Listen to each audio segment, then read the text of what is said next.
جذبات کے جنگل میں قسط نمبر 2۔ اس کے پاس ریوالور اور 18 گولیاں تھیں، جن میں سے 6 ریوالور میں بھر لی تھیں۔ سورج غروب ہونے کے بعد لڑکی اکیلی تھانے میں آئی۔ تھانے دار اس کی راہ دیکھ رہا تھا۔ گھوڑے تیار تھے۔ لڑکی نے موٹی چادر اس طرح اوپر لے رکھی تھی کہ پورا چہرہ نظر نہیں آتا تھا۔ اسے دیکھتے ہی تھانے دار اٹھا، باہر جا کر لڑکی کو گھوڑی پر سوار کر لیا، خود دوسرے گھوڑے پر سوار ہوا اور دونوں گھوڑے چلے گئے۔ تھانے دار وردی میں نہیں گیا۔ اے ایس آئی نے ہیڈ کانسٹیبل سے کہا کہ معلوم ہوتا ہے ان کا تھانے دار بڑی دلیری سے حماقت کر رہا ہے۔ علاقہ خطرناک تھا۔ دوسرا خطرہ یہ تھا کہ تھانے دار ایک ساہوکار کے قتل کی تفتیش کے لیے جا رہا تھا۔ یہ ممکن تھا کہ ملزم دیکھ رہے ہوں کہ پولیس کیا کر رہی ہے۔ اگر وہ واقعی دیکھ رہے تھے تو تھانے دار سیدھا ان کے پھندے میں جا رہا تھا۔ تیسرا خطرہ یہ تھا کہ وہ بہت ہی خوبصورت لڑکی کو ساتھ لے کر جا رہا تھا۔ کوئی بھی راہزن یا ڈاکو ایسی لڑکی کو دیکھ کر یہ فیصلہ نہیں کر سکتا تھا کہ وہ اس لڑکی کو اغوا نہ کرے۔ یہ ان کے لیے بڑی قیمتی لڑکی تھی۔ کسی راجے مہاراجے یا کسی کاروباری آدمی سے اس لڑکی کے منہ مانگے دام وصول کر سکتے تھے۔ تھانے دار چلا گیا، پھر واپس نہ آیا۔ لڑکی بھی واپس نہ آئی۔ اے ایس آئی دوسرے دن چند ایک کانسٹیبل ساتھ لے کر لڑکی کے گاؤں گیا۔ لڑکی کے والدین نے بتایا کہ وہاں لڑکی آئی ہے۔ نہ تھانے دار اپنی لڑکی کے متعلق انہوں نے بتایا کہ جب سے شادی ہوئی ہے 3 مرتبہ آئی ہے۔ گاؤں کے معزز لوگوں نے بھی تھانے دار کی آمد کے متعلق لا علمی کا اظہار کیا۔ چوکیدار کو بھی علم نہیں تھا۔ 2 گھوڑوں کا رات کو گاؤں میں آنا چھپ نہیں سکتا تھا۔ اس ہندو اے ایس آئی نے اپنے طور پر یقین کر لیا کہ تھانے دار گاؤں میں نہیں گیا۔ تھانے دار نے یہی بتایا تھا کہ وہ لڑکی کے گاؤں جا رہا ہے۔ اے ایس آئی اس گاؤں چلا گیا جہاں مقتول وصولی کے لیے گیا اور واپسی پر قتل ہو گیا تھا۔ تھانے دار وہاں بھی نہیں گیا تھا۔ اے ایس آئی نے 1 دن اور 1 رات انتظار کیا۔ اگلے دن ہیڈ کوارٹر کو اطلاع دے دی کہ تھانے دار لاپتہ ہے۔ اے ایس آئی نے اپنے طور پر جو تفتیش کی تھی اسے میں نے کچھ اشارے لیے۔ یہ ہندو عقل مند تھا۔ اس سے مجھے کارآمد مشورے ملے، لیکن میرا انداز اپنا تھا۔ قتل کی اس واردات کے ساتھ میرا کوئی تعلق نہیں تھا۔ میرے ذمے تھانے دار کی تلاش تھی اور اسے اغوا یا قتل کرنے والے ملزموں کی گرفتاری، اور اگر تھانے دار خود کسی وجہ سے فرار ہوا ہے تو اس کی گرفتاری اور مقدمہ تیار کر کے عدالت میں پیش کرنا میرا کام تھا۔ لیکن وہ قتل کی تفتیش کرتے کرتے لاپتہ ہوا تھا، اس لیے مجھے قتل کی واردات کی بھی چھان بین کرنی تھی۔ سراغ اسی سے مل سکتا تھا۔ نظر مجھے بھی یہی آ رہا تھا کہ تھانے دار رات کے وقت لڑکی کے ساتھ گیا اور راہزنوں کے ہاتھ آ گیا۔ اس نے مقابلے کی کوشش کی ہوگی، مارا گیا ہوگا۔ شاید اسے کوئی مجرم جانتا ہو کہ یہ تھانے دار ہے، اس لیے اس کی لاش دفن کر دی گئی یا کہیں اور غائب کر دی گئی ہوگی۔ مگر کچھ سوال پیدا ہوتے تھے جو ہر شک کو راستے میں ہی ختم کر کے کوئی اور شک پیدا کر دیتے تھے۔ تھانے دار لڑکی کو رات کے وقت کیوں لے گیا؟ اس نے اے ایس آئی کو بتایا تھا کہ وہ رازداری سے کام لینا چاہتا تھا، لیکن ایسے خطرناک اکیلے علاقے میں وہ اکیلا کیوں گیا؟ اگر وہ اپنا آپ ظاہر نہیں کرنا چاہتا تھا تو 4-6 کانسٹیبلوں کو دیہاتیوں کے لباس میں 2-2 3-3 ٹولیوں کی صورت میں اپنے آگے بھیج سکتا تھا۔ یہ حفاظت کا خفیہ انتظام ہوتا۔ اس سے یہ بھی ظاہر نہ ہوتا کہ پولیس جا رہی ہے۔ کیا یہ اس کی بے پرواہی اور بے وقوفی تھی کہ اس نے اتنا بڑا خطرہ مول لے لیا؟ اس نے اپنے اے ایس آئی تک سے تفتیش کیوں چھپائے رکھی؟ وہ مقتولہ کے گھر وردی کے بغیر جاتا اور اکیلا کیوں جاتا تھا؟ کم از کم ایک کانسٹیبل اس کے ساتھ ہونا چاہیے تھا۔ اگر اسے اکیلے ہی جانا تھا تو اس میں کوئی حرج نہیں تھا۔ یہاں پھر سوال پیدا ہوتا تھا کہ اپنے اسسٹنٹ سے رازداری کیوں؟ کیا اسے یہ شک تھا کہ اس کا اے ایس آئی ہندو ہے اور وہ در پردہ ہندو ملزموں کی مدد کرے گا؟ کیا اسے یہ خدشہ نظر آیا تھا کہ ہندو اے ایس آئی مقتول کی دوسری بیوی کو قتل کے الزام سے بچانا چاہتا تھا اور تھانے دار اپنی تفتیش کو راز میں رکھے ہوئے تھا؟ کیا اپنے خامند کو لڑکی نے قتل کرایا ہے؟ اگر ایسا ہی ہے تو کیا اس کے کسی کے ساتھ در پردہ مراسم تھے یا اس نے کرائے کے قاتل استعمال کیے ہیں؟ کیا تھانے دار اور لڑکی کو غائب کرنے والے وہی پیشہ ور مجرم تو نہیں جنہوں نے ہندو ساہوکار کو قتل کیا ہے؟ لاپتہ تھانے دار نے اپنے اسسٹنٹ کو واردات کے اگلے روز بتایا تھا کہ ساہوکار کے قتل راہزن یا ڈکیت نہیں، اسے اس لڑکی پر شک تھا۔ کیا اس نے لڑکی پر شک کا اظہار کر دیا تھا؟ اگر کر دیا تھا تو کیا لڑکی نے اسے اپنے حسن کے پھندے میں پھانس کر اسے یہ دھوکہ دیا ہے کہ وہ گاؤں چل کر ملزموں کی نشاندہی کرے گی؟ اس نے پہلے ہی اپنے کسی آدمی کو اطلاع دے دی اور راستے میں تھانے دار کو اغوا یا قتل کرا دیا اور خود اس آدمی کے ساتھ چلی گئی جسے وہ چاہتی تھی۔ اگر ایسا تھا تو لڑکی کو غیر معمولی طور پر چالاک ہونا چاہیے تھا۔ مجھے یقین نہیں آتا تھا کہ کوئی دیہاتن اتنی زیادہ چالاک ہو سکتی ہے۔ میرا یہ شک اسی صورت میں صحیح ہو سکتا تھا کہ جس آدمی کے ساتھ اس کے مراسم تھے یا محبت تھی وہ بہت چالاک اور دلیر ہوگا۔ کیا مقتول کا قاتل مسلمان منشی ہی تو نہیں تھا؟ کیا منشی پیغام لے کر جانے اور لے جانے والا اور لانے کا کام تو نہیں کرتا تھا؟ لڑکی اسے اجرت دیتی ہوگی، مقتول کے بیٹوں پر شک کیا جا سکتا تھا۔ میں نے اس امکان پر بھی غور کیا۔ میرا ذہن تسلیم نہیں کرتا تھا کہ مقتول کے کسی بیٹے نے اگر اپنے باپ کی نوجوان بیوی کے ساتھ در پردہ دوستانہ گانٹھ لیا ہے تو باپ کو قتل کرانے سے وہ کیا حاصل کر سکتا تھا؟ یہ تو ہو نہیں سکتا تھا کہ باپ کے مر جانے سے وہ باپ کی بیوی کے ساتھ شادی کر لیتا۔ اگر مجرم پیشہ ور راہزن اور ڈاکو تھے تو میرا کام اور زیادہ مشکل تھا۔ ان لوگوں کو پکڑنا پولیس کے بس کا روگ نہیں تھا۔ کئی بار کسی گروہ کو فوج سے گھیرا گیا، پھر بھی مکمل گروہ نہ پکڑا گیا۔ آپ کی دلچسپی کے لیے بتا دوں کہ میں دوسری جنگ عظیم کے دور کی بات کر رہا ہوں۔ ڈاکوؤں کے گروہوں میں بھگوڑے فوجیوں کا بھی اضافہ ہو گیا تھا۔ یا یہ قصہ یوں تھا کہ جنگ میں فوجی مکھیوں کی طرح مر رہے تھے۔ جاپان نے حملہ کر کے برما کا فرنٹ بھی کھول دیا تھا۔ ہندوستان میں فوجی بھرتی کا یہ عالم تھا کہ فوجی معیار کو نظر انداز کر دیا گیا اور ہر کسی کو بھرتی کر لیا جاتا تھا۔ ڈاکٹری لحاظ سے ناقص نوجوانوں کی بھی بھرتی کر لیے گئے تھے۔ بھرتی کرنے والے بڑے دلکش مستقبل کے لالچ دیتے تھے۔ لوگ دھڑا دھڑ بھرتی ہونے لگے۔ انہیں ٹریننگ سینٹروں میں واجبی سی ٹریننگ دے کر آگے بھیج دیا جاتا تھا۔ بعض جوان ٹریننگ سے گھبرا کر بھاگ آتے تھے اور بعض فرنٹ سے پہلی چھٹی پر آتے اور واپس نہیں جاتے تھے۔ جنگ میں فوج سے بھگوڑا ہونے کی سزا 14 سال تھی۔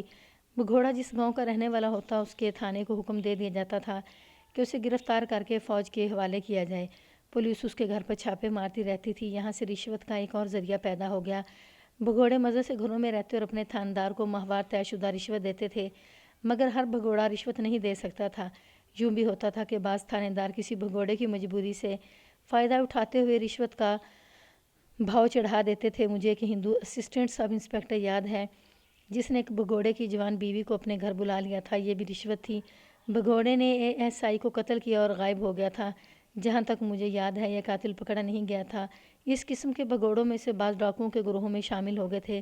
بھرتی ہونے والوں میں مفرور مجرم بھی شامل تھے اور تھوڑی سی تعداد ان کی بھی تھی جو قتل کر کے بھاگ گئے اور کہیں دور جا کر بھرتی ہو گئے۔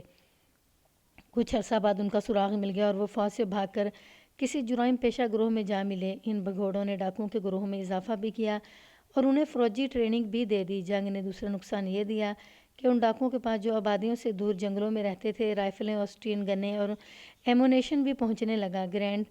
گرنیڈ ایک عام سی چیز سمجھی جانے لگی۔ اسٹین گن جنگ عظیم کی پیداوار ہے۔ مجھے معلوم تھا کہ میں جس علاقے کی واردات سنا رہا ہوں اس کے دیہاتی علاقے میں منظم راہزنوں اور ڈاکوؤں کے 2 گروہ تھے جن میں چند ایک بھگوڑے فوجی بھی شامل ہو گئے تھے اور ان کے پاس جنگ کا جدید اسلحہ بھی آ گیا تھا۔ میں آپ کو یہ بھی بتا دوں کہ نامی گراموں ڈاکوؤں کے ساتھ پولیس خاص قسم کے مخبروں کی وساطت سے رابطہ قائم کر لیا کرتی تھی۔ کسی مفرور ملزم کے متعلق بھی ان سے پوچھ لیا جاتا تھا۔ ادھر سے جو جواب آتا تھا وہ بالکل صحیح ہوا کرتا تھا اور وہ جو بات نہیں بتانا چاہتے تھے اس کے متعلق صاف جواب دے دیتے تھے کہ نہیں بتائیں گے، یا یہ کہ انہیں اس کے متعلق کچھ علم نہیں۔ جو مخبر کسی ڈاکو اور پولیس کے درمیان پیغامات کا تبادلہ کرتے تھے ان کی جان ہمیشہ خطرے میں رہتی تھی۔ جہاں ڈاکو کی نشاندہی ہوگی مخبر قتل ہو جاتا تھا۔ مجھے جب یہ خیال آیا کہ تھانے دار اور لڑکی کو ڈاکو لے گئے ہیں تو میں گھبرایا۔ ان سے کسی کو چھڑانا ایک تھانے دار یا اس کے عملے کے لیے ممکن نہیں تھا۔ میرے ذہن میں یہ بات بھی آئی کہ تھانے دار لڑکی کو بھگا لے گیا ہے، لیکن اس شک پر میرا دماغ زیادہ دیر تک نہ ٹھہرا۔ اگر اسے اس لڑکی سے اتنی ہی زیادہ پسند تھی وہ اور اسے مسلمان کر کے اس کے ساتھ شادی کر سکتا تھا۔ عورت کے معاملے میں وہ اناڑی نہیں کھلاڑی تھا۔ جو کچھ بھی تھا ایک معمہ تھا اور بڑا ہی پراسرار معمہ۔ میں نے سب سے پہلے اس تھانے کے ASI کے کان کھولے۔ تھانے کے سارے سٹاف میں صرف 2 کانسٹیبل مسلمان تھے، باقی سب ہندو تھے۔ میں نے ASI سے کہا کہ اس کے دل میں جو کچھ ہے وہ میرے سامنے رکھ دے، وہ مذہب کو الگ رکھ دے۔ اگر مجھے تفتیش کے دوران پتہ چلا کہ تھانے دار کی گمشدگی میں اس کا ہاتھ ہے یا اس نے کوئی بات چھپانے کی کوشش کی تھی تو میں اسے معطل نہیں کراؤں گا، بلکہ عام ملزموں کی طرح حوالات میں بند کر کے ایسا مقدمہ بناؤں گا جو اسے 10 سال سے پہلے جیل سے نہیں نکلنے دے گا۔ میں نے اسے یہ بھی کہا کہ اگر اس نے مقتول ساہوکار کے قاتلوں کو اس لیے بچانے کی کوشش کی اور تھانے دار کو غائب کرایا ہے کہ قاتل ہندو اور تھانے دار مسلمان ہے تو میں اپنے آپ کو مسلمان سمجھ کر ایک مسلمان تھانے دار کے اغوا کا انتقام غیر قانونی طریقے سے لوں گا۔ میں نے اسے کہا میں تمہیں تمہارے پورے خاندان سمیت غائب کرا دوں گا۔ وہ شاید میری عادتوں سے واقف تھا۔ اس نے ہاتھ جوڑ دیے اور مجھے یقین دلایا کہ وہ مجھے جو کچھ بتا چکا ہے وہ 100% سچ ہے۔ کسی نے تمہاری مٹھی گرم کی ہے؟ میں نے پوچھا۔ ملک صاحب، اس نے پرزور لہجے میں کہا۔ خان صاحب، گمشدہ تھانے دار نے مجھے اس تفتیش کے قریب نہیں جانے دیا۔ کسی برآمدگی یا نشاندہی کے لیے مجھے بھیجتے تو شاید میری مٹھی گرم ہو جاتی۔ اگر آپ مجھے ہندو سمجھ کر بات کر رہے ہیں تو میری ہمدردی مقتول کے ساتھ ہونی چاہیے تھی۔ وہ معزز ہندو تھا۔ کسی مخبر سے تمہیں کچھ پتہ چلا ہوگا۔ آپ سن کر حیران ہوں گے کہ خان صاحب نے مخبروں سے بھی کہہ دیا تھا کہ وہ کوئی رپورٹ اس کے سوا کسی اور کو نہ دیں۔ میں نے ہیڈ کانسٹیبل کو بھی خبردار کیا اور اسے کہا کہ اس نے مجھے گمراہ کرنے کی کوشش کی تو ساری عمر اسے جیل سے نہیں نکلنے دوں گا، اور اگر اس نے میرے ساتھ تعاون میں کوتاہی کی تو اس کے خلاف محکمانہ کارروائی کی بجائے اعانت جرم میں عدالت میں لے جاؤں گا۔ یہ ہیڈ کانسٹیبل بھی بے گناہ معلوم ہوتا تھا۔ میں نے مخبروں کو بلایا، ان سے مجھے کچھ بھی معلوم نہ ہو سکا، سوائے اس کے کہ تھانے دار نے انہیں پہلے روز کہا تھا کہ وہ مقتول کے گھر کے متعلق معلومات حاصل کریں۔ اس سلسلے میں انہیں جو کچھ معلوم ہوا وہ اسے بتائیں، مگر دوسرے ہی دن اس نے مخبروں میں دلچسپی لینی چھوڑ دی تھی اور انہیں کہا تھا کہ وہ اس کے سوا تھانے میں کسی اور کو کچھ نہ بتائیں۔ چنانچہ انہوں نے بھی دلچسپی لینی چھوڑی۔ میں نے ان سے جو بات پوچھی انہوں نے جواب دیا کہ وہ معلوم کر کے بتائیں گے۔ مقتول کے منشی اور دونوں بیٹوں کو بلا لیا۔ مجھے یاد ہے رات کے 10-11 بجے کے درمیان کا وقت تھا۔ میں نے منشی کو الگ بٹھا لیا اور اسے کہا کہ وہ مسلمان ہے اور میں بھی مسلمان ہوں۔ ہندو ساہوکار کے قتل کے ساتھ مجھے کوئی دلچسپی نہیں۔ اگر وہ قتل کی واردات میں ملوث ہے تو میں کسی سے ذکر نہیں کروں گا۔ مجھے صرف تھانے دار کی گمشدگی اور تلاش کے ساتھ دلچسپی ہے۔ میں نے اسے کہا کہ اگر وہ مجھ سے عزت کروانا چاہتا ہے تو جو کچھ اسے معلوم ہے مجھے بتا دے، ورنہ جیل پہنچنے تک وہ میرے ہاتھوں ہڈیوں کا ڈھانچہ بن چکا ہوگا۔ اس آدمی کا قد کاٹ اچھا اور صورت بھی اچھی تھی۔ میں نے اس کا دماغ بھی اچھا پایا۔ اس نے بتایا کہ وہ مقتول کے گھر جایا کرتا تھا۔ مقتول کی دوسری بیوی خطرناک حد تک خوبصورت تھی۔ میرے چند ایک سوالوں کے بعد اس نے بلا جھجک کہا، میں یہ کہنے سے نہیں ڈروں گا کہ میں نے اس لڑکی کے ساتھ بے تکلف ہونے کی کوشش کی تھی، لیکن اس کا رویہ بالکل سرد رہا۔ مجھے معلوم تھا کہ ساہوکار خاوند کے ساتھ وہ خوش نہیں تھی۔ وہ موٹا اور پلپلا سا ساہوکار جو 8 دن نہاتا نہیں تھا اس لڑکی کو کس طرح خوش رکھ سکتا تھا؟ لڑکی نے اسے اپنے پاؤں میں بٹھا لیا تھا۔ میں تو یہ بھی کہوں گا کہ وہ اس ساہوکار سے مٹھی چاپی کراتی تھی۔ مجھے یہ بتاؤ، میں نے اسے کہا کہ تم نے اس کے ساتھ کس طرح بے تکلف ہونے کی کوشش کی تھی اور اس نے تمہیں کس طرح دھتکارا تھا؟ دھتکارا نہیں تھا، اس نے جواب دیا۔ میں کوئی ایسا شریف آدمی نہیں ہوں۔ میں اس کے سامنے ساہوکار کو گالیاں دیتا، اس لڑکی کے حسن کی تعریفیں کرتا اور ہمدردی بھی کرتا تھا۔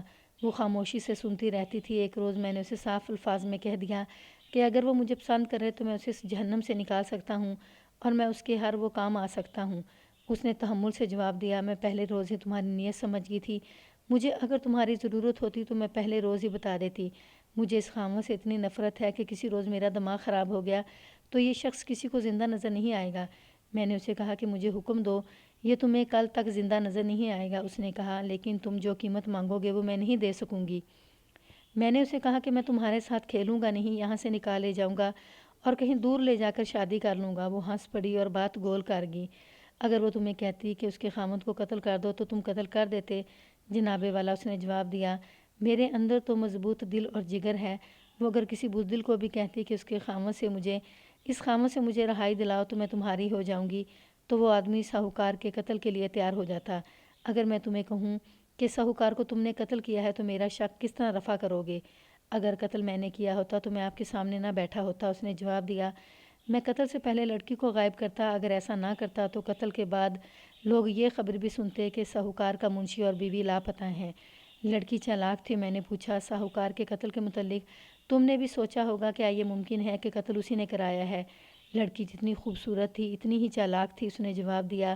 آدھی بات زبان سے اور آدھی آنکھوں سے کرتی تھی۔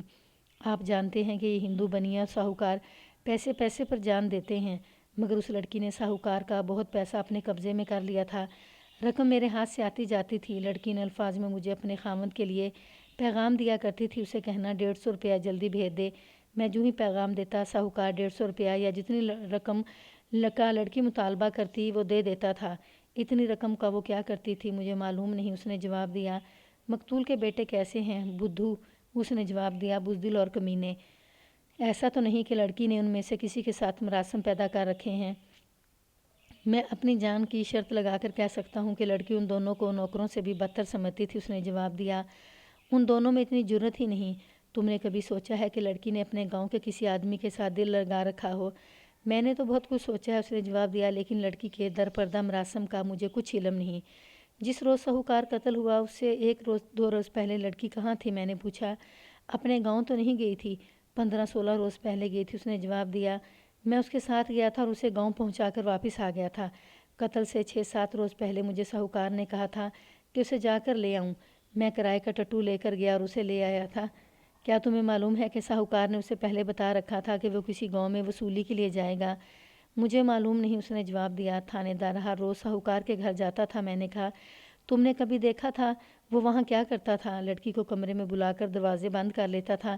منشی نے جواب دیا، 3 بار ایسا ہوا کہ مجھے پتہ چلا کہ تھانے دار گھر آیا بیٹھا ہے۔